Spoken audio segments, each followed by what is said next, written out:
चलिए दोस्तों, आज हम कक्षा 8 गणित विषय का मॉडल प्रश्न पत्र है वो हल करेंगे। जानेंगे कि किस प्रकार के प्रश्न जो है वो हमसे एग्जाम में पूछे जाएंगे।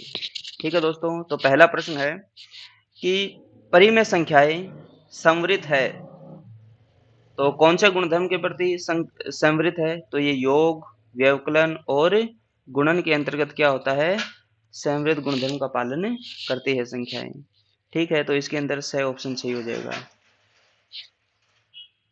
प्रश्न पत्र सोल्व किया हुआ है ताकि ज़्यादा समय हमारा है वो खर्च ना हो। हम केवल रिवीजन की दृष्टि से और किस प्रकार के प्रश्न हमसे पूछे जाएंगे उस दृष्टि से इस प्रश्न पत्र को हल कर रहे हैं।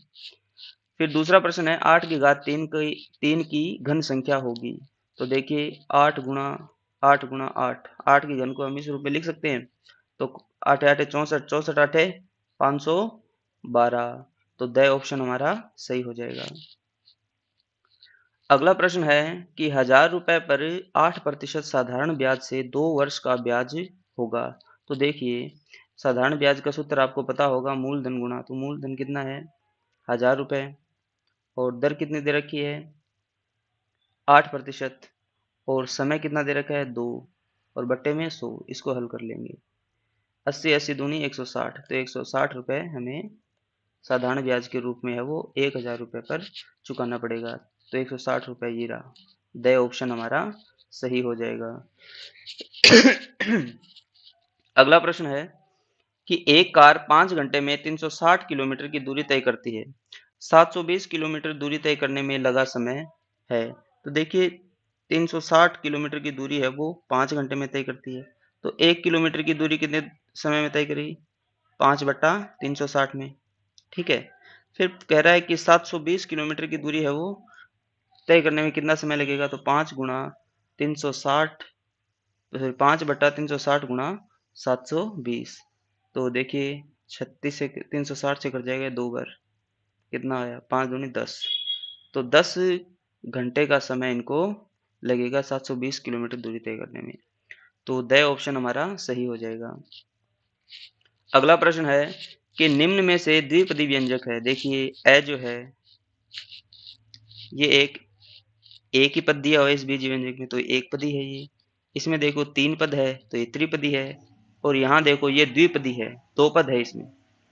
तो स ऑप्शन हमारा सही हो जाएगा। स हमारा उत्तर हो जाएगा। अगला प्रश्न है छठा, 4 भुजाओं से घिरी हुई समतल आकृति को कहते हैं। 4 भुजाओं से घिरी हुई समतल आकृति सबको पता है चतुर्भुज कहलाती है। तो ब ऑप्शन सही हो जाएगा।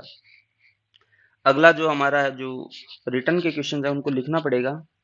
तो इस प्रकार का प्रश्न हमें देखने को मिलेगा कि वह सबसे छोटी संख्या ज्ञात कीजिए जिससे संख्या 100 को गुणा करने पर पूर्ण घन संख्या प्राप्त हो जाए।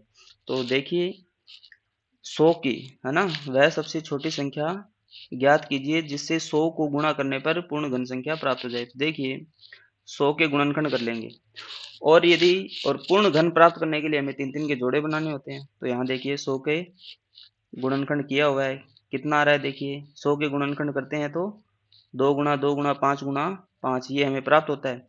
तो पूर्ण घन बनाने के लिए 3 3 के जोड़े बनने चाहिए। तो 3 3 के जोड़े बनने, यहाँ पर 1 2 कम है और इधर भी 1 5 कम है। तो इसका अर्थ तो इसका पूर्ण घन बनाने के लिए 2 गुणा 5 अर्थात 10 से गुणा करेंगे तभी पूर्ण घन संख्या हमें प्राप्त हो जाएगी। ठीक है, अगला प्रश्न है कि व्यंजक एक्स वाई वाई जेड और जेड एक्स का गुणनफल ज्ञात कीजिए। कुछ नहीं करना है, इनका गुणनफल करना है। तो देखिए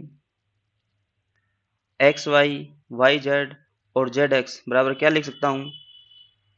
इनको जब गुणनफल के रूप में लिखेंगे, गुणा के रूप में लिखेंगे, तो देखिए एक्स एक्स के दो एक्स हमें प्राप्त हो जाएंगे। एक्स गुना एक्स के रूप में लिख सकता हूँ, वाई गुना वाई के रूप में लिख सकता हूँ, जेड गुना जेड के रूप में लिख सकता हूँ। और जब एक्स को एक्स से गुणा करूंगा तो फिर इसके जो घातांकें होती हैं वो जुड़ जाती है। ठीक है, तो एक्स की घातांक जुड़ जाएगी 1 + 1। इसी प्रकार y के अंदर भी y 1 + 1 गुणा z की भी घातांकें आपस में जुड़ जाएगी। तो हमें क्या प्राप्त होगा? x की घात 2, y की घात 2 और z की घात 2। ये हमें उत्तर प्राप्त हो जाएगा। बढ़ते हैं अपने अगले प्रश्न की ओर। 9वां प्रश्न है कि एक सम बहुभुज की कितनी भुजाएं होंगी यदि बाह्य कोण की माप 24 डिग्री हो। तो देखिए हम जानते हैं हम जानते हैं कि समचतुर्भुज जो है उनकी भुजाओं की संख्या निकालने का हमारे पास एक सूत्र है, 360 डिग्री बटा एक बाह्य कोण की माप। तो हमें एक बाह्य कोण की माप दी हुई है 24 डिग्री, और हमसे पूछा क्या है, समबहुभुज की भुजाएं पूछी है, तो यही सूत्र लग जाएगा 360 बटा एक बाह्य कोण की माप। तो यानी 24 डिग्री का 360 में भाग दे देंगे तो कितना उत्तर आएगा, 15। तो समबहुभुज की कितनी भुजाएं हैं, 15 भुजाएं हैं। इस प्रकार हम इसको हल कर लेंगे। अगला प्रश्न है कि दी गई आकृति का परिमाप ज्ञात कीजिए। तो दी गई आकृति क्या है, एक आयत है। क्या है, आयत है। आयत है तो आयत का परिमाप का सूत्र हमें पता है, 2 गुना लंबाई प्लस चौड़ाई। ठीक है, और 2 गुना लंबाई कितनी दे रखी है, 14 मीटर, 14 सेंटीमीटर, प्लस ऊंचाई कितनी दे रखी है, सॉरी ऊंचाई नहीं, चौड़ाई। लंबाई दे रखी है 14 सेंटीमीटर, प्लस चौड़ाई दे रखी है 7 सेंटीमीटर। यहाँ सूत्र में मान रख देंगे और इसको सोल्व करेंगे। 14 और 7 कितना हुआ, 21, 21 को 2 से गुणा करेंगे तो 42 सेंटीमीटर। ये हमें परिमाप जो है वो प्राप्त हो गया। आयताकार जो आकृति दी गई है इसका परिमाप 42 सेंटीमीटर है। ठीक है, अगला प्रश्न है 11वां कि दी गई आकृति में एक नीली गेंद बी प्राप्त करने की प्रायिकता ज्ञात कीजिए। तो सबसे पहले हम कुल गेंद देख लेंगे। टोटल गेंद कितनी है, टोटल 7 गेंद है। तो देखिए यहाँ लिख लिया, टोटल गेंद कितनी है, 7। नीली गेंद कितनी है, 3। तो अभिष्ट जो प्रायिकता होगी नीली गेंद प्राप्त करने की, तो वो क्या हो जाएगी, 3/7। यानी कुल में से 3 बॉल है वो 7 है। ठीक है, तो ये इसकी प्रायिकता हो जाएगी। बढ़ते हैं अपने अगले प्रश्न की ओर। सरल सरल प्रश्न है, बहुत आसान प्रश्न है। बिना टेंशन के हमें एग्जाम में बैठना है और पेपर की खोपड़ी में छेद कर देना है। मुठभेड़ होगी पेपर से। बहुत ही आसान क्वेश्चंस पूछे जाएंगे और अपन आसानी से उसका हल कर देंगे। अगला प्रश्न है 12वां कि निम्नलिखित कथनों को पढ़कर सत्य असत्य में से उपयुक्त पर राइट चिन्ह को अंकित कीजिए। तो देखिए पहली संख्या दे रखी है इधर अपने को कि संख्या 826 2 से विभाज्य है क्या। तो देखिए 2 से वो सारी संख्या विभाजित होगी जो सम संख्या है, तो 826 एक सम संख्या है, तो ये 2 से विभाज्य होगी, सत्य है ये। इसी प्रकार अगला प्रश्न है कि संख्या 927 9 से विभाज्य नहीं है। तो देखिए 9 से विभाजकता का नियम है कि संख्या के अंकों का योग यदि 9 से विभाज्य है तो वह संख्या 9 से विभाजित होगी। तो देखिए 9 और 2 11, 11 और 7 18, 18 में तो 9 का भाग जाता है, 9 का भाग जाता है, तो यह संख्या है वो 9 से विभाज्य है। लेकिन ये प्रश्न कह रहा है कि नहीं है, तो ये तो असत्य बोल रहा है, ये तो विभाज्य है। अगला प्रश्न है कि दी गई संख्या में इकाई अंक 0 या 5 हो तो संख्या 5 से विभाज्य होती है। बिल्कुल सही बात है, किसी भी संख्या का इकाई अंक यदि 5 है या 0 है तो वह संख्या 5 से विभाजित होती है, सत्य है कथन। अगला प्रश्न है कि संख्या, ये क्या दे रखा है, 2 1 y 5, यहाँ y के स्थान पे कोई अंक है जो दे नहीं रखा है अपने को। ठीक है, और कह रहा है कि 9 का गुणज है, जहां y का अंक y बराबर 2 मान लिया जाए, 2 मान लिया जाए, तो ये 9 का गुणज है क्या। तो 9 का भाग दे के देख लेते हैं। 9 और 1 2 और 1 3, 3 और y का मान कितना दे रखा है, 2। 5 5 और 5 10, 10 के अंदर 5, 9 का भाग नहीं जाता, तो यह संख्या जो है वो 9 का गुणज नहीं है, असत्य कथन है ये। जो गुणज होगा उसके अंदर उस संख्या का भाग भी जाएगा। ठीक है, तो यहाँ 9 की भाजकता का नियम हमें पता है, अंकों का योग कर लेंगे, अंकों का योग कर लेंगे, यदि वो 9 से विभाजित है तो 9 का भाग जाएगा और वो संख्या 9 का गुणज होगी, और भाग नहीं जा रहा है तो वो 9 का गुणज भी नहीं है। ठीक है, अगला प्रश्न है 13वां प्रश्न है कि नीचे कुछ आकार दिए गए हैं, दिए गए प्रत्येक आकार की पहचान कर रिक्त स्थानों में आकार का सही नाम लिखिए। तो देखिए पहला जो दे रखा है ये एक क्या है, वर्ग है। वर्ग की प्रत्येक भुजाएं क्या होती है, समान होती है। 2D स्ट्रक्चर है। ये जो है आकृति, ये इसे कौन सी आकृति कहते हैं, शंकु, तो शंकु लिख दिया। ये जो है ये है बेलन, तो यहाँ पर उत्तर बेलन लिख देंगे। जो आकृति है उसका नाम लिखना है। फिर ये एक घन है, घन के अंदर लंबाई चौड़ाई और ऊंचाई भी होता है, इसका आयतन निकाला जाता है। चार और सभी भुजाएं बराबर होती है, तो यह एक घन है। सिर्फ नाम लिखना है, बड़ा ही आसान है। अगला प्रश्न है 14वां कि दिए गए पाई चार्ट में 500 वाहन चालकों की विभिन्न गलतियों से होने वाली दुर्घटनाओं को दर्शाया गया है। पाई चार्ट के आधार पर निम्नलिखित प्रश्नों के उत्तर दीजिए। 4 नंबर का प्रश्न है आपके।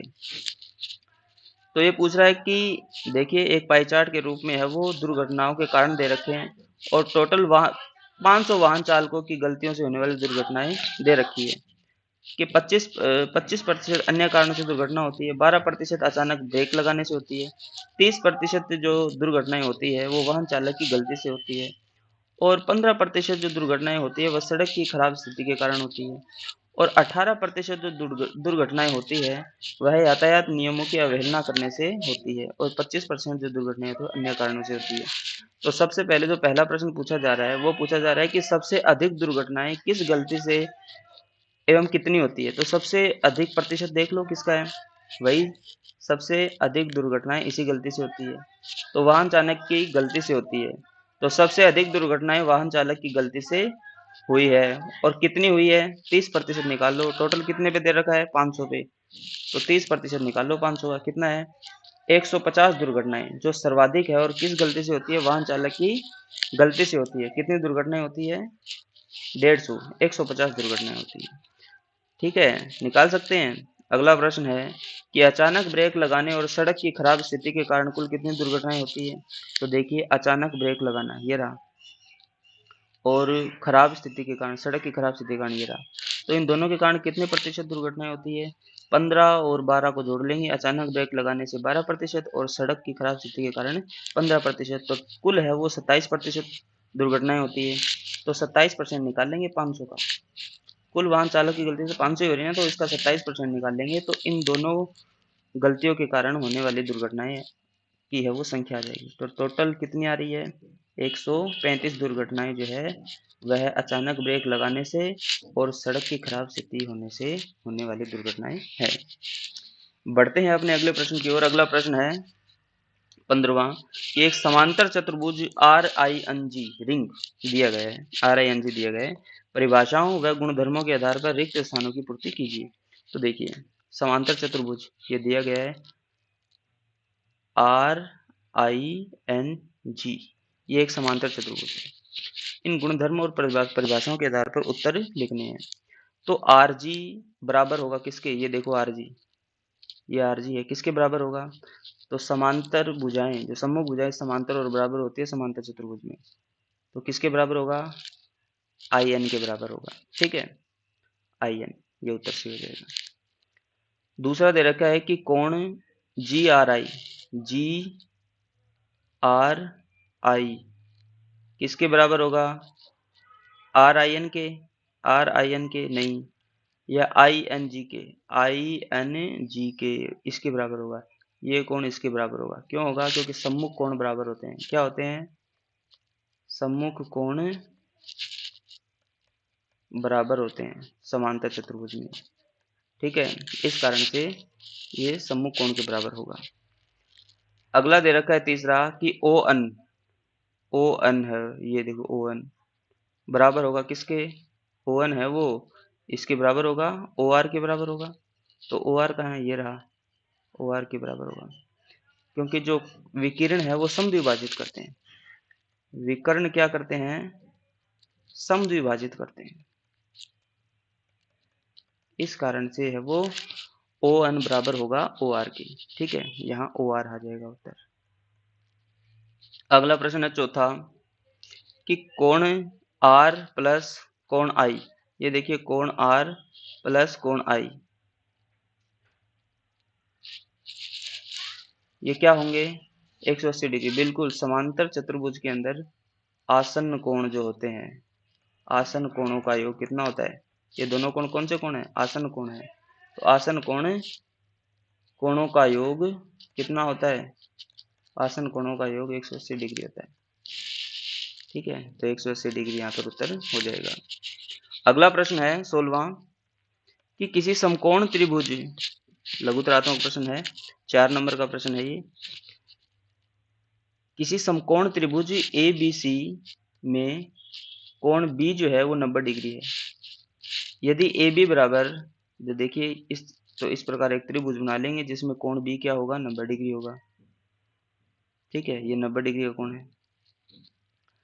और ए बी बराबर कितनी है, ए बी बराबर 6 सेंटीमीटर। ये देखिए ए बी है वो 6 सेंटीमीटर की है। ठीक है, बी सी कितनी है, बी सी है वो 8 सेंटीमीटर है। और ए सी ज्ञात कीजिए। इस ए सी की लंबाई अपने को ज्ञात करनी है। तो ये एक समकोण त्रिभुज है। समकोण त्रिभुज ए बी में पाइथागोरस प्रमेय द्वारा ए सी का मान अपन ज्ञात कर लेंगे।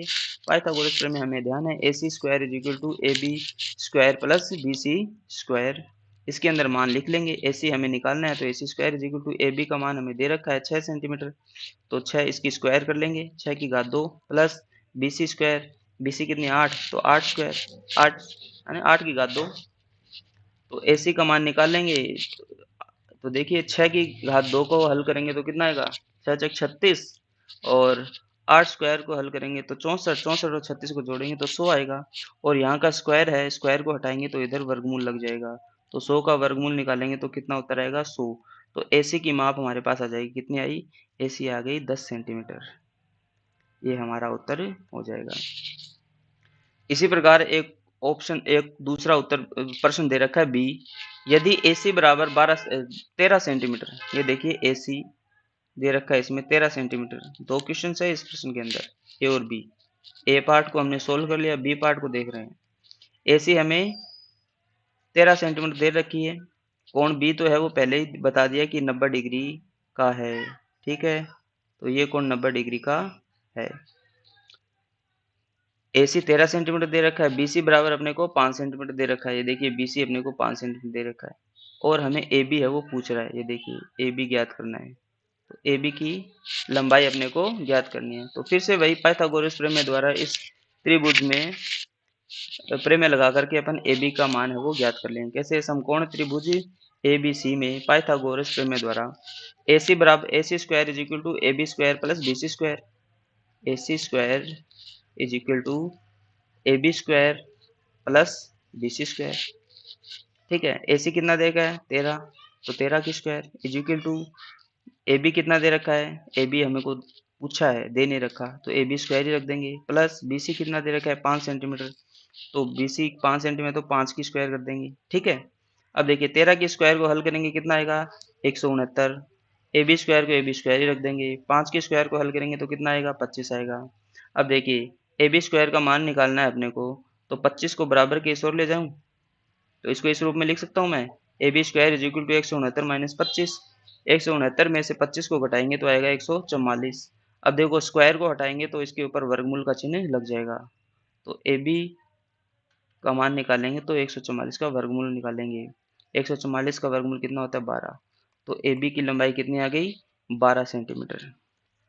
ये 12 सेंटीमीटर ए बी की लंबाई। इस प्रकार अपन है वो समकोण त्रिभुज अपने को दे तो आधार, ऊंचाई और कर्ण में से किसी का भी मान अपन ज्ञात कर सकते हैं। दो भुजाओं की लंबाई अपने को पता होनी चाहिए, तीसरी भुजाओं की माप अपन है वो पाइथागोरस प्रमेय द्वारा निकाल लेंगे। अगला प्रश्न है 17वां, कि घातांक के नियमों का प्रयोग करते हुए निम्न का मान ज्ञात कीजिए। तो देखिए पहला प्रश्न है ये, -4 की घात 5 भाग -4 की घात 8। इसको किस रूप में लिख सकता हूँ, इस रूप में लिख सकता हूँ, बिल्कुल लिख सकता हूँ। आगे के फिर इसको आगे सोल्व करता हूँ मैं अगले पेज पे। देखिए इस रूप में लिखने के पश्चात अब ये 5 है तो इस नीचे की ओर ले जाऊं तो माइनस में आ जाएगा, बिल्कुल यहाँ 1 आ जाएगा, कर लिख सकता हूँ इसे। फिर इसको 1/-4 की घात 3, क्यों 8 में से 5 जाएगा, घातांक घटेगी तो कितना आएगा, क्योंकि भाग करने पर हमेशा घातांक घटती है। ठीक है, तो इसको इस रूप में लिख लेंगे। तो 1/-4 की घात 3 को सोल्व करेंगे तो -4 गुणा -4 गुणा -4, इनको जब गुणा करेंगे तो 4 चौके 16, 16 चौके 64 आएगा। और माइनस का चिन्ह, विषम संख्या में एक घातें होती है तो माइनस का चिन्ह रहता है। ठीक है, और सम संख्या में यदि घातें होती है तो माइनस का चिन्ह हट जाता है। ठीक है, तो देखिए जैसे 1 की घात 6 है या और -1 की घात 6 है और -1 की घात 5 है, तो यहाँ तो है वो माइनस का चिन्ह हट जाएगा, और विषम संख्या में घाते हों तो फिर माइनस का चिन्ह रहता है। ठीक है, सम संख्या में घाते हो तो माइनस का चिन्ह हट जाता है, ये याद रखने के लिए आपको बताया गया है। बढ़ते हैं अगले प्रश्न की ओर। दूसरा प्रश्न है अपना कि 1/2 की घात 3 और इसकी है वो होल स्क्वायर की हुई है। ठीक है, तो इसको जब सोल्व करूंगा तो इसको अलग अलग लिख दूं स्क्वायर के रूप में, 1 की घात 2 और 2 की घात 3 का भी क्या हो जाएगा, स्क्वायर हो जाएगा। ये देखिए, इसको ऐसे लिख सकता हूँ, अलग अलग बिल्कुल लिख सकता हूँ। एक ही स्क्वायर करूंगा तो एक ही उत्तर आएगा, और यहाँ पर देखो ब्रैकेट के बाहर भी स्क्वायर है। ठीक है, घातांक है, तो जब ब्रैकेट खोलूंगा तो घातांकों का क्या हो जाएगा, गुणा हो जाएगा। जब ब्रैकेट के घातों के ऊपर घाते हो ब्रैकेट के बाहर, तो फिर इसको खोलते हैं तो वो गुणा में हो जाती है। ठीक है, तो 2 गुणा या 3 गुणा 2, तो 2 की घात कितनी आ गई, 1/2 की घात 6। जब इसको हल करेंगे तो 2 को कितनी बार गुणा में लिखूंगा, 6 बार लिखूंगा। ठीक है, तो कितना आया, 64, तो 1/64 उत्तर हमारा हो जाएगा।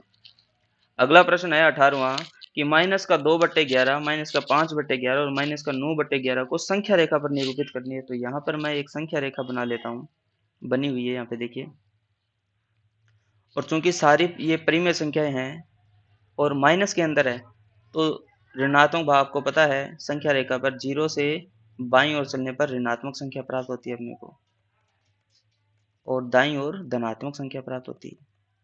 तो ऋणात्मक की सारी संख्या हमें निरूपित करनी है संख्या रेखा पर, तो बाईं ओर चलेंगे 0 की। तो देखिए, माइनस का 1/11, माइनस का 2/11, माइनस का 3/11, माइनस का 4/11, माइनस का 5/11, माइनस का 6/11, माइनस का 7/11, माइनस का 8/11, माइनस का 9/11, माइनस का 10/11, माइनस का 11/11। किसे निरूपित करना है, माइनस के 2/11 को, तो देखिए ये रहा माइनस का 2/11, और इसे बिंदु ए नाम दे दिया। फिर निरूपित करना माइनस के 5/11 को, ये रहा माइनस का 5/11, और इसे बिंदु बी नाम दे दिया। फिर माइनस का 9/11, तो ये रही माइनस का 9/11, इसे बिंदु सी नाम दे दिया। तो यहाँ बिंदु ए बराबर माइनस का 2/11, बिंदु बी बराबर माइनस का 5/11 और बिंदु सी बराबर माइनस के 9/11 को दर्शाता है। ठीक है, अगला प्रश्न है कि एक प्रयोगशाला में किसी निश्चित प्रयोग में बैक्टीरिया की संख्या 2.5% प्रति घंटे की दर से बढ़ रही है। यदि प्रयोग के शुरू में बैक्टीरिया की संख्या 5,06,000 थी, तो 2 घंटे के अंत में बैक्टीरिया की संख्या ज्ञात कीजिए। देखिए, बैक्टीरिया की जो संख्या, इसको अपन मिश्र धन वाले फॉर्मूले से हल कर सकते हैं। वास्तविक संख्या कितनी थी, 5,06,000, किस रेट से बढ़ रही है, 2.5% की दर से बढ़ रही है, और कितने समय में बढ़ रही है, तो 2 घंटे में बढ़ रही है। तो अपन है वो चक्रवृद्धि ब्याज वाले फॉर्मूले से इसको हल कर सकते हैं। ठीक है, P गुणा 1+R/100 और उस समय, इस फॉर्मूले से अपन इसको हल कर सकते हैं। तो ये फॉर्मूला लगाया है, इस फॉर्मूले में मान रख दो। P कितना है, 5,06,000 गुणा 1+10/100, दर कितनी है 2.5, और समय कितना देकर 2। इसको आगे सोल्व कर लेंगे। 5,06,000 गुणा यानी 2.5%, इसको ऐसे लिख सकता हूँ 102.5/100, 2, समय कितना था, 2 था ना, यहाँ पे देखो ये समय 2 था, तो इसको 2 बार है वो गुणा में लिख लेंगे। 102.5/100 गुणा 102.5/100 ऐसे लिख लेंगे। जब इसको सॉल्व करेंगे तो मान पॉइंटों में आएगा। ठीक है, ये इतना आता है 5,31,616। 2 घंटे बाद बैक्टीरिया की संख्या बढ़कर कितनी हो जाती है, 5,31,616.25। इसको राउंड फिगर में निकालते हैं तो लगभग कितनी हो जाती है, लगभग हो जाती है बैक्टीरिया की संख्या बढ़कर 5,31,616। ये लगभग है, ये हमारा उत्तर हो जाएगा। तो चक्रवर्ती ब्याज वाले फॉर्मूले से इसको हल कर सकते हैं। अगला प्रश्न है प्रश्न नंबर 20 कि 2 अंकों वाली दी गई एक संख्या के अंकों का योग 9 है। प्रश्न को समझना है इसको कि 2 अंकों वाली एक संख्या के अंकों का योग 9 है। इस संख्या के अंकों के स्थान बदलकर प्राप्त संख्या दी गई संख्या से 27 अधिक है। तो दी गई संख्या ज्ञात कीजिए। ठीक है, तो सबसे पहले हम उस संख्या का इकाई अंक मान लेते हैं। ठीक है, इकाई अंक माना x, और दोनों अंकों का योग 9 है, तो दाई अंक कैसे निकालूंगा? दाई अंक 9 में से x को घटा दूं तो दाई अंक आ जाएगा, बिल्कुल आ जाएगा। अब दो अंकों की संख्या है तो कौन सी होगी वो? तो इकाई अंक तो x है और दाई का अंक है, दाई का अंक है तो 10 से गुणा कर लेंगे। दाई का अंक क्या आया? 9 माइनस एक्स, इसको 10 से गुणा कर लेंगे।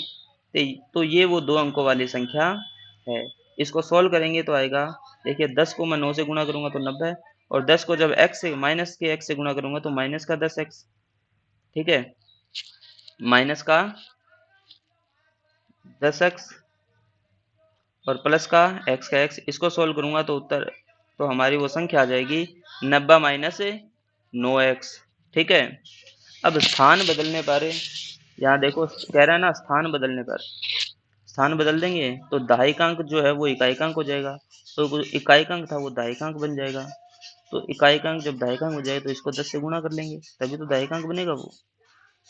ठीक है, इसको सोल्व करेंगे तो आएगा, स्थान बदलने पर ये संख्या प्राप्त होती है 9x प्लस 9। ठीक है, अब ये कह रहा है कि इन दोनों का अंतर, इस संख्या में से इसको घटाऊं तो अंतर 27 आ रहा है, तो इसका मतलब इसके अंदर मैं 27 जोड़ दूं तो ये संख्या प्राप्त हो रही है। तो यही किया, 90 माइनस 9x में 27 जोड़ने पर स्थान बदलने पर प्राप्त संख्या हमें प्राप्त हो जाती है। इसको सोल्व कर लेंगे, सोल्व कर लेंगे तो यहाँ 90 में 27 को जोड़ देंगे तो आएगा 117, 9x का 9x माइनस का, और इज इक्वल टू माइनस, और इज इक्वल टू 9x का 9x और प्लस का 9 तो प्लस का 9। ये यहाँ पे सिर्फ 27 को इसमें जोड़ देंगे।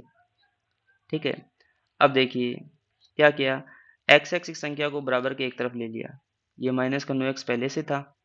ठीक है, इधर ये 9x है, ये इधर बराबर के इस ओर लिया है, तो माइनस का 9x minus 9x is equal two plus का 9x यहाँ पहले से था, माइनस का 27 हो रहा है, माइनस का 17 और आ गया इधर, सॉरी प्लस का 17 बराबर के इस हो रहा है, तो किस में बदल गया? माइनस के 17 में। इसको सोल्व कर लेंगे, माइनस का 9x और माइनस का 9x कितना हो जाएगा? इसको आगे यहाँ इधर सोल्व कर रहे हैं, 18x हो जाएगा माइनस का, इज इक्वल टू, ठीक है, तो देखिए प्लस के 9 में माइनस के 17 घटाएंगे तो कितना आएगा? माइनस का 108 आएगा। ठीक है, यहाँ x को रख लेंगे और माइनस के 18 को बराबर के इस ओर लेके जाएंगे, तो भाग में माइनस से माइनस वैसे कट हो गया, 18 का भाग 108 में देंगे कितनी बार जा रहा है? 6 बार। तो ये x जो था वो क्या माना? इकाई अंक माना हमने, याद रखो, ये देखो इकाई अंक x माना था, तो यहाँ इकाई का अंक कितना आया? 6, और दहाई का अंक कितना है? 9 माइनस एक्स, तो x निकाल लिया, इकाई का अंक घटा दो 9 में से, वो दहाई का अंक हमें प्राप्त हो जाएगा। ठीक है, 9 माइनस 6 बराबर 3। तो दो अंकों की वह कौन सी संख्या है? इकाई अंक है 6 और दहाई अंक है 3, तो वह संख्या हमें प्राप्त हो गई। कौन सी संख्या है वो? 36 संख्या है।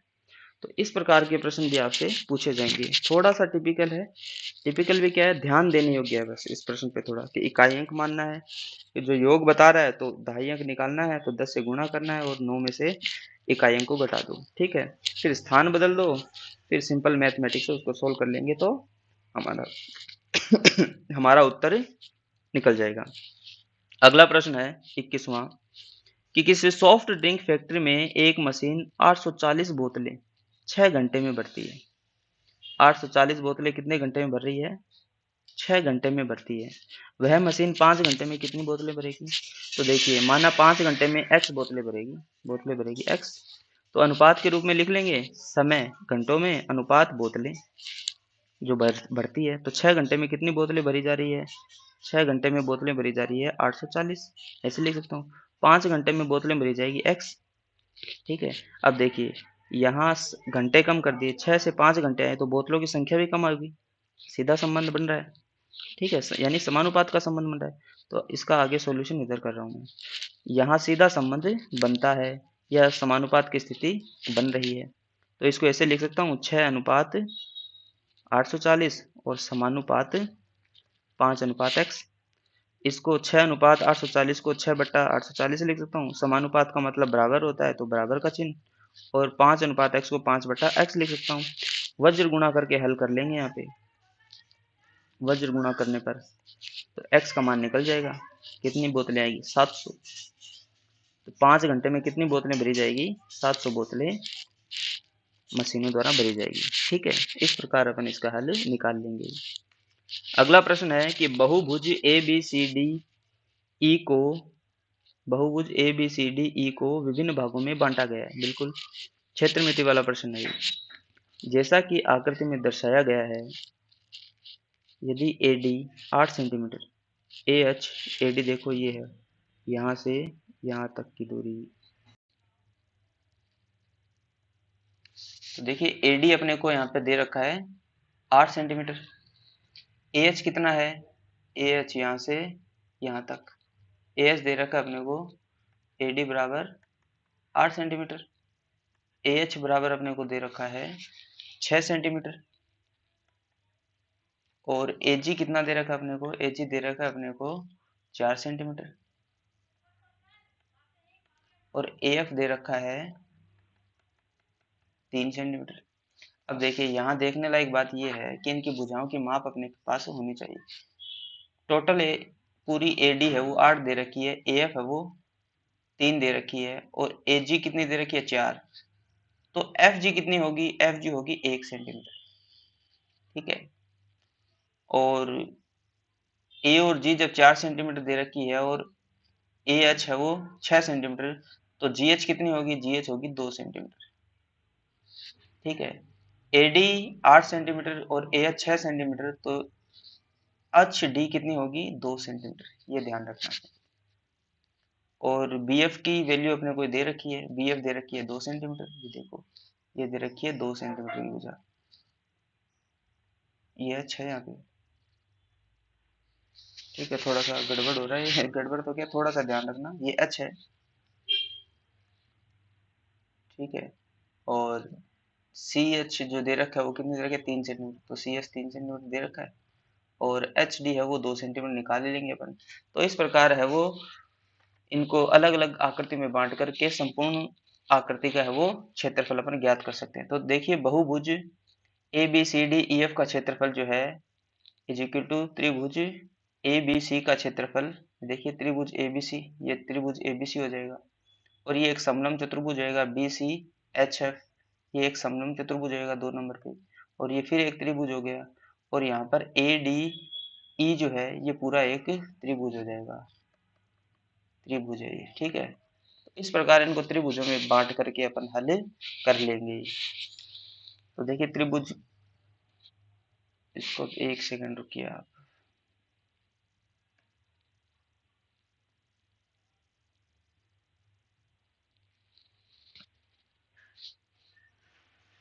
ठीक है, तो यहाँ थोड़ी ओवर राइटिंग हो जाएगी, और ज़्यादा लिखूंगा तो मैं, तो यहाँ से समझने का प्रयास करते हैं सीधा यहीं से कि त्रिभुज जो है इसको बहुभुज को बांट लेंगे। त्रिभुज ए बी सी का क्षेत्रफल प्लस समलंब चतुर्भुज बी सी एच एफ का क्षेत्रफल, जो 2 नंबर का क्षेत्रफल है, देखो पूरा बी सी एच एफ का क्षेत्रफल, फिर त्रिभुज सी डी एच का क्षेत्रफल, और त्रिभुज ए डी ई का क्षेत्रफल।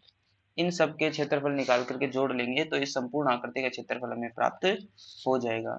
तो देखिए त्रिभुज ए बी सी का क्षेत्रफल निकालते हैं बी एफ गुणा ए एफ, क्योंकि आधार गुणा ऊंचाई होती है। आधार अपने को दे रखा है बी एफ, और ऊंचाई हो जाएगी ए एफ।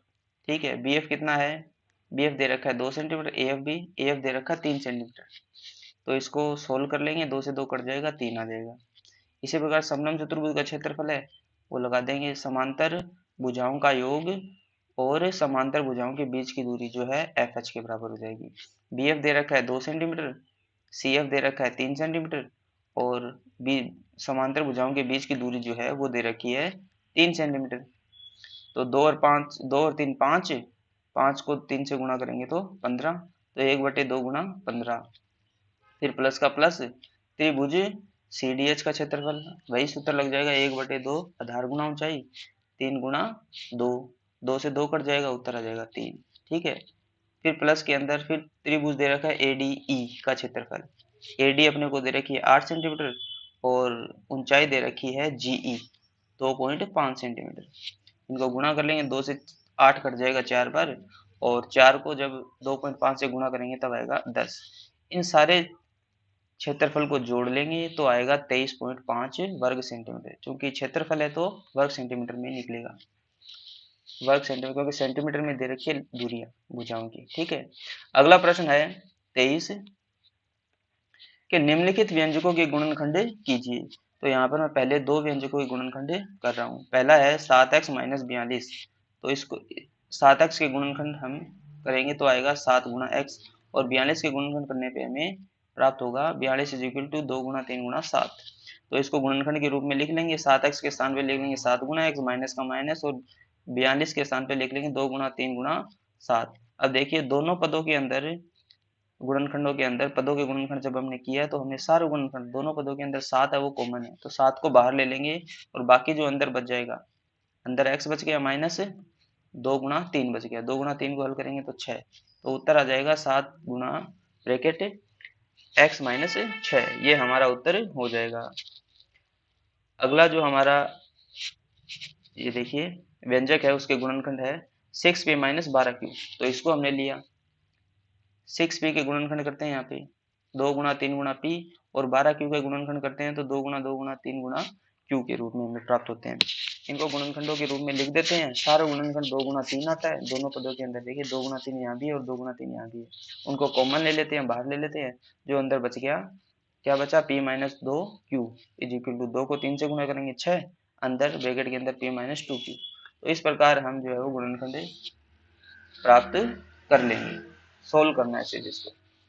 ठीक है, अगला प्रश्न है चतुर्भुज ABCD की रचना कीजिए।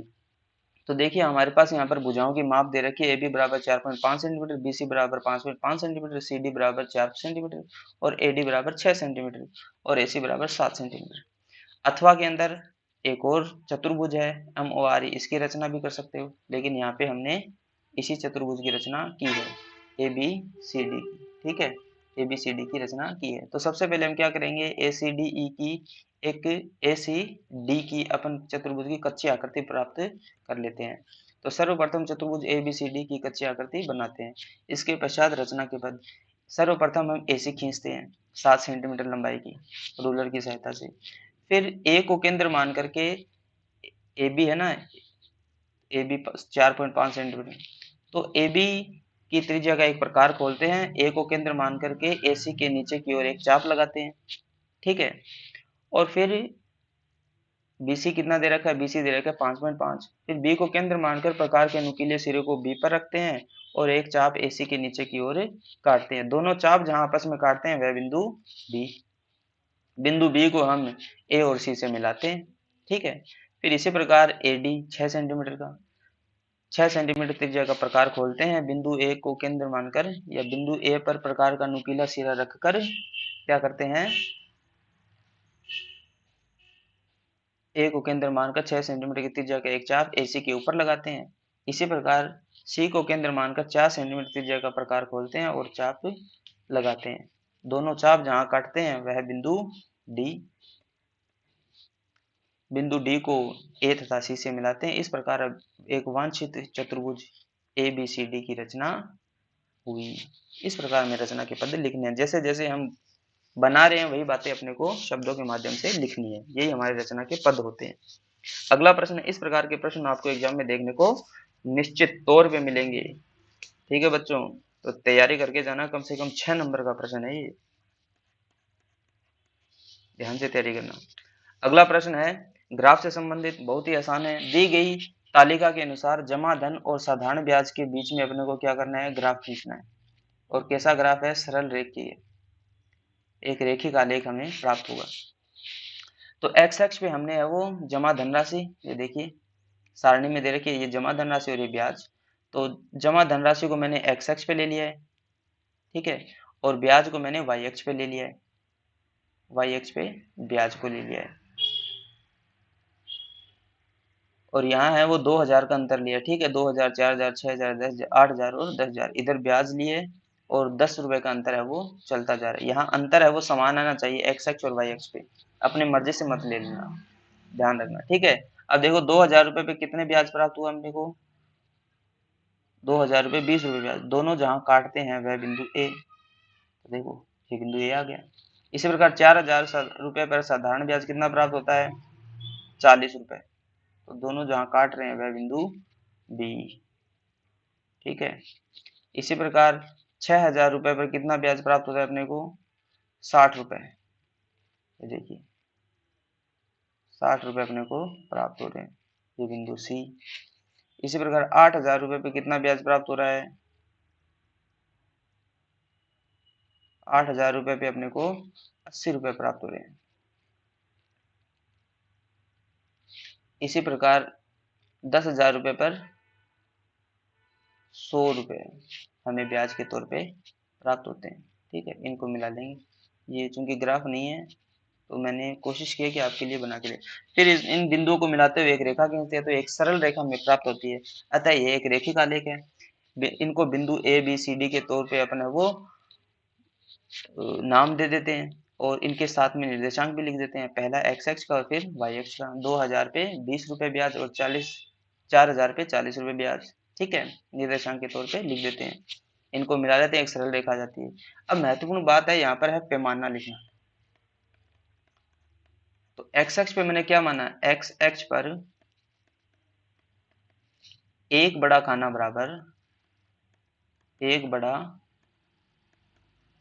बराबर क्या माना? जमा राशि 2,000 रुपए, 2,000 रुपए जमा राशि। और वाई एक्स पे क्या लिया पैमाना? वाई एक्स पे हमने लिया एक बड़ा खाना बराबर क्या लिया? 10 रुपए ब्याज, 10 रुपए साधारण ब्याज। ठीक है, तो ये लिखना जरूरी है, पैमाने के हमें नंबर मिलते हैं, भूल मत जाना पैमाना लिखना आना चाहिए, बड़ा ही सरल है। एक्स एक्स पे जो माना, वाई एक्स पे जो माना। एक्स एक्स पे हमने 2,000 रुपए ब्याज माना, 2,000 रुपए जमा राशि मानी, और वाई एक्स पे हमने 10 रुपए साधारण ब्याज माना है। ठीक है, एक खाना बराबर। फिर दो प्रश्न दिए गए हैं छोटे छोटे कि क्या ये एक सरल रेखीय आलेख है? हाँ, यह एक सरल रेखीय आलेख है। यदि जमा धनराशि 5,000 रुपए हो तो ब्याज क्या होता? देखिए 2,000 रुपए 20 रुपए, 4,000 रुपए पे 40 रुपए, 6,000 पर 60 रुपए, तो 5,000 रुपए कितना होता इन दोनों के बीच में? 5,000 रुपए पे 50 रुपए साधारण ब्याज हमें प्राप्त हो जाता। तो इस प्रकार ये जो है 5,000 रुपए पर 50 रुपए साधारण ब्याज अपने को प्राप्त होते। तो ठीक है, इस प्रकार के प्रश्न अपने को देखने को मिलेंगे। धन्यवाद दोस्तों, धन्यवाद।